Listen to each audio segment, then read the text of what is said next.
Ach, not Herr Samurai.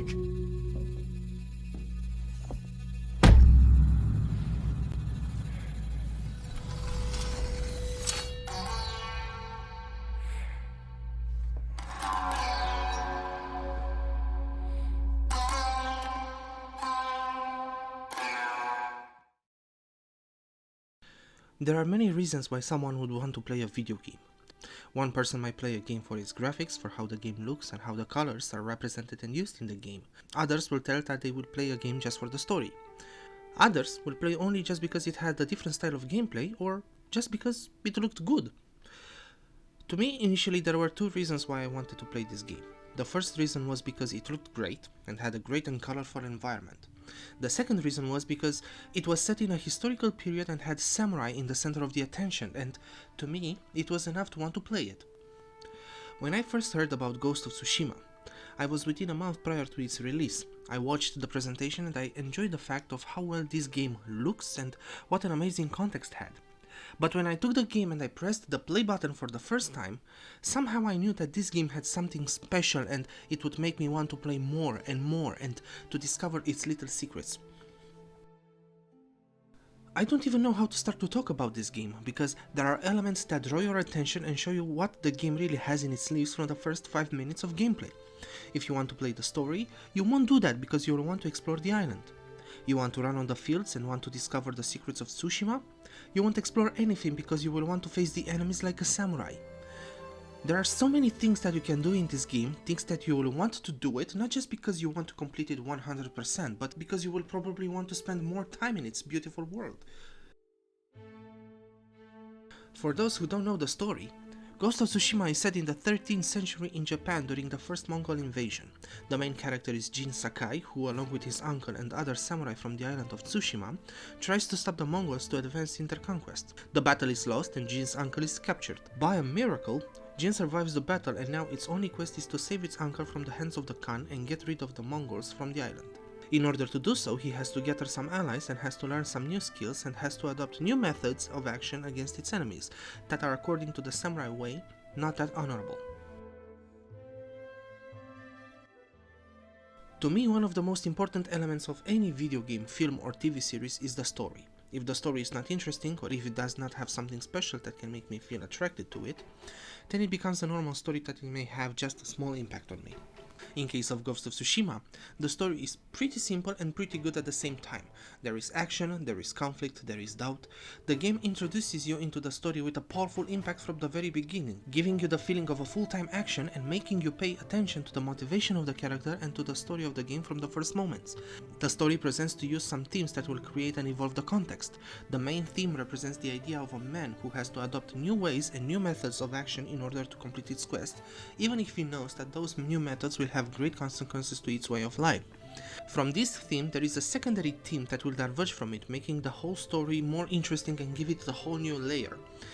The theme of surrogate father and the desire to make him proud and help him in his quest is the second most obvious one due to Jin's desire to save his uncle, his own remaining family, and to help him in battle. From this layer of themes, there derives the most important theme, that it can be seen from 2 points of view, and that is the conflict between tradition and the new elements. This conflict can be seen even from the beginning of the game, when Jin is struggling with the idea of fighting from the shadows instead of fighting honorably and directly like a samurai. This conflict can also be seen in Jin's relationship with his uncle, making it the main reason of conflict between those two characters. Those themes represent the elements that make the main character being interesting, but there are also the side characters that enlarge the personalization of the main one and give more context to the story and to the theme of the game. The way you are discovering those side characters is through the completion of their quests. Initially, the side characters are meant to be the allies that Jin needs in his mission, but every single one of them has its own mission, its own problems. So if Jin helps them, they will help him in his battle against the Mongols. There is a thing anyway to those side quests. Basically, every side quest, doesn't matter of the character that has it.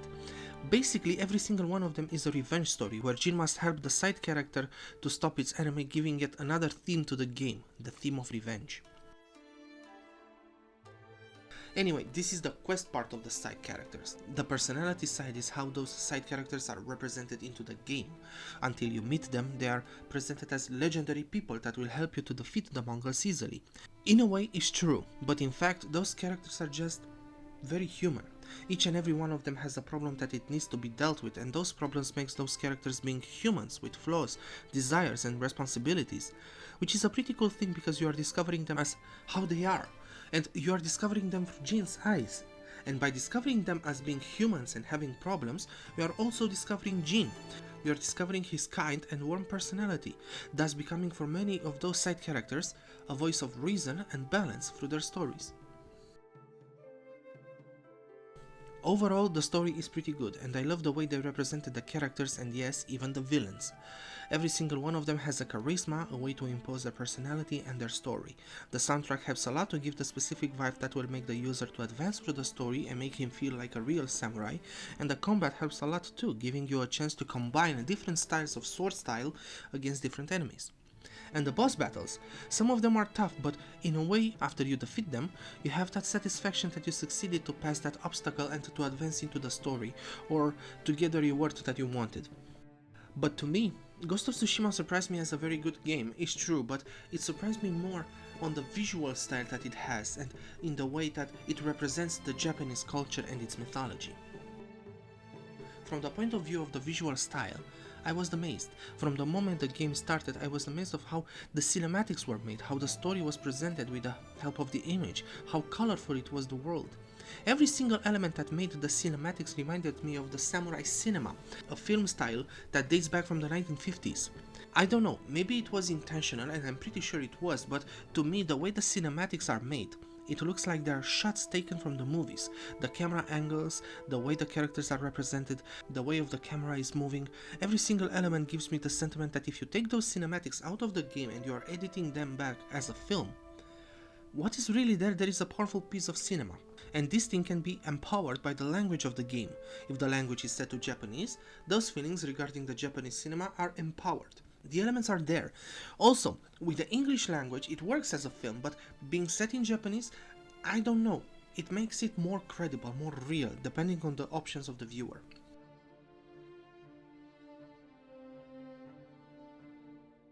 While watching the cinematics, I felt some elements familiar with the way the story is, let's say, filmed. It gave me a feeling of films similar to Yojimbo and Rashomon, films made by Akira Kurosawa. And yes, I know there is a Kurosawa mode in the game, where the colorful image is changed into a black and white image of an old school film. But you know, besides the fact that it's a nice Easter egg, something about the image gives me chills. It's like the film of the game works in both ways. If you are playing it in color, it looks like a modern view of a samurai story, but while you are playing it in a black and white filter, I feel that I'm watching a classic film, even if I know that there is a modern way to view it. It gives you this feeling of nostalgia, of classic cinema.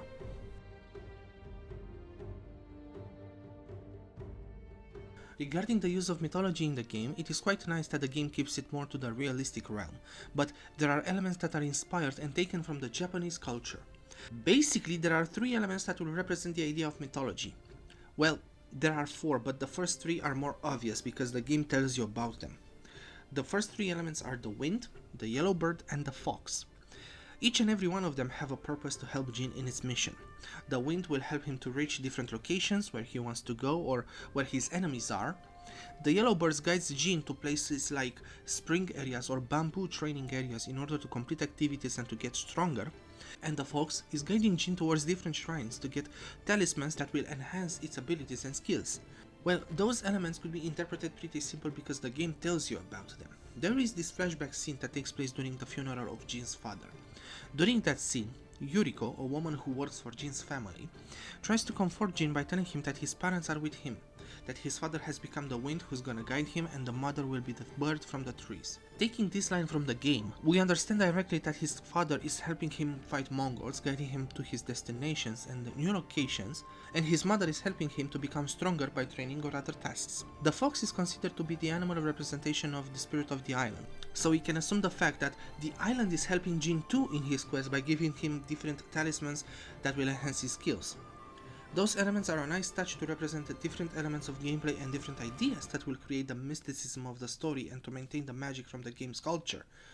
But the fourth element made me say awesome when I learned about it.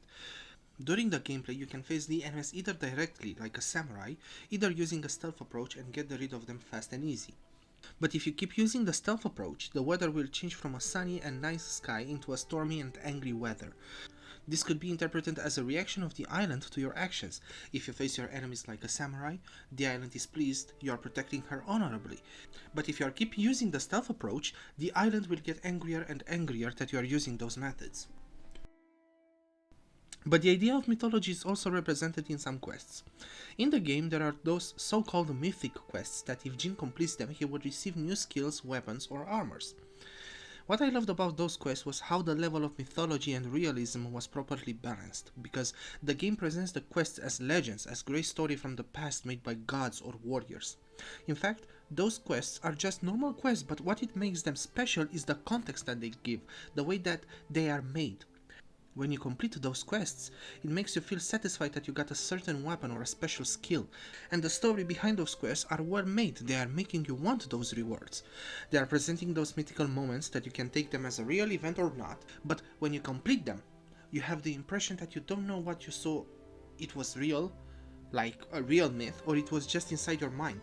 It is playing with your mind sometimes, a concept that, to me, it's pretty cool.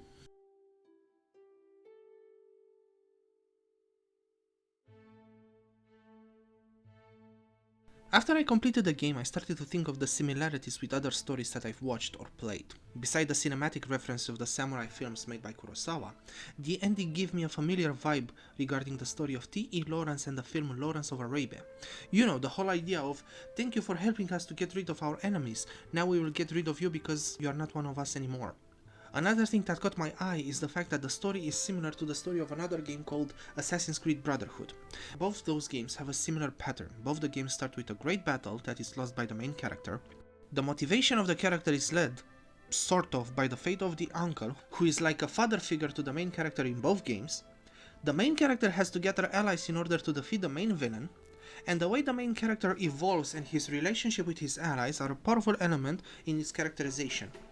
Thanks to all those ideas, I started to compare Jin Sakai with Ezio Auditore, and to be honest, they are not so different.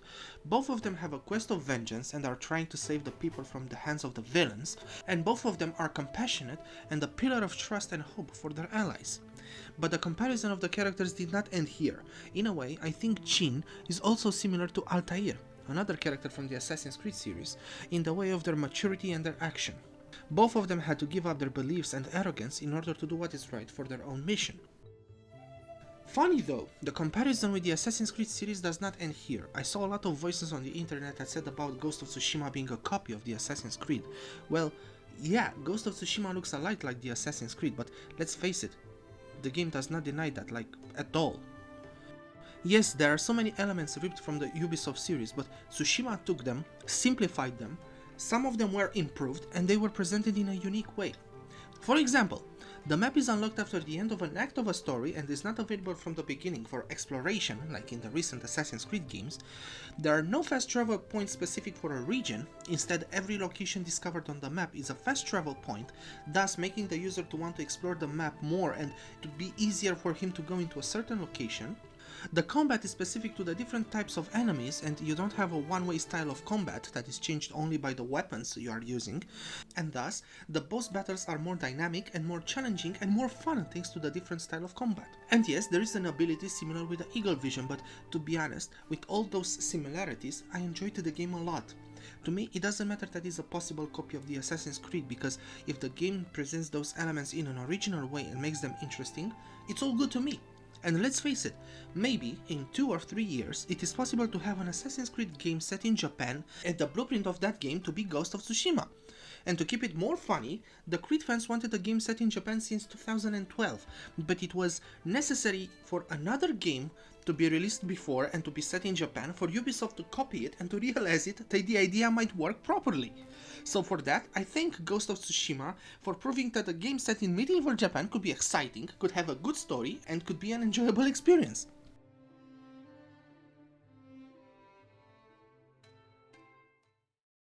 To be honest, I don't really care about all those elements that it might be inspired from something else or that it looks like another game.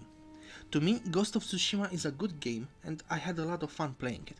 The story is enjoyable, the gameplay is nice, the visual style is well thought. After all, when you make a story, it doesn't matter what story are you making. What matters the most is how you are presenting it and what do you want to tell with this story. And to me, Ghost of Tsushima is a game with a good story and a strong message, a game that makes me want to play it more and more and to enjoy its world. It's a modern story from a modern game, with a vibe of old school cinema, and for that, it has all my respect.